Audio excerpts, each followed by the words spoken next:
انہوں نے آج تک پارلیمنٹ میں کسی کو بریف نہیں کیا.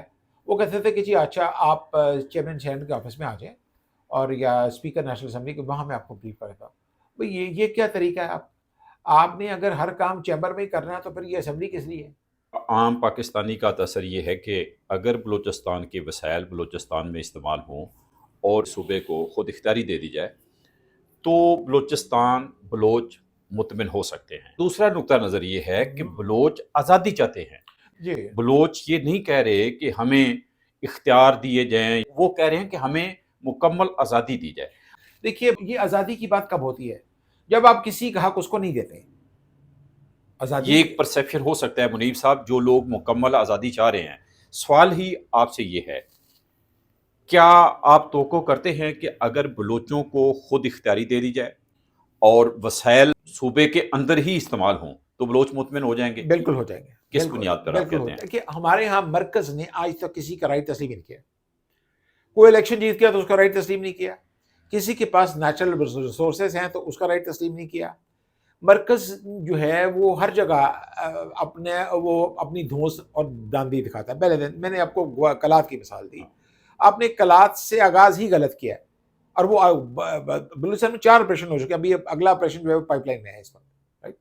میں یہ کہتا ہوں کہ آپ آفر تو کر کے دیکھیں.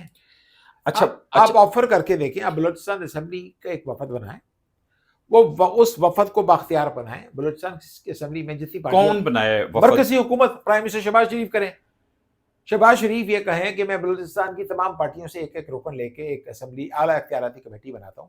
وہ کمیٹی بلوچستان کے وسائل کے بارے میں فیصلہ کرے گی کہ مرکز کا کیا حصہ ہے اور صوبے کا کیا حصہ ہے اس میں. رائٹ، میں سمجھتا ہوں بلوچ اس پہ راضی ہو جائے گا. سوال یہ ہے کہ بلوچستان کی جو اسمبلی ہے اس کو اپنے نمائندے نامزد کرنے ہیں یا یہ پرائم منسٹر نامزد کرے گا؟ اور اگر پرائم منسٹر بلوچستان کے نمائندے نامزد کرے گا تو کیا یہ خود اختیاری ہوگی صوبے کے لیے؟ دیکھیں یہ بلوچستان میں جو فارن انٹرفیئرنس ہے وہ اتنی زیادہ ہو گئی ہے کہ بلوچستان کا پاکستان کے ساتھ جو رابطہ ہے وہ دن بدن کمزور پڑتا جا رہا ہے.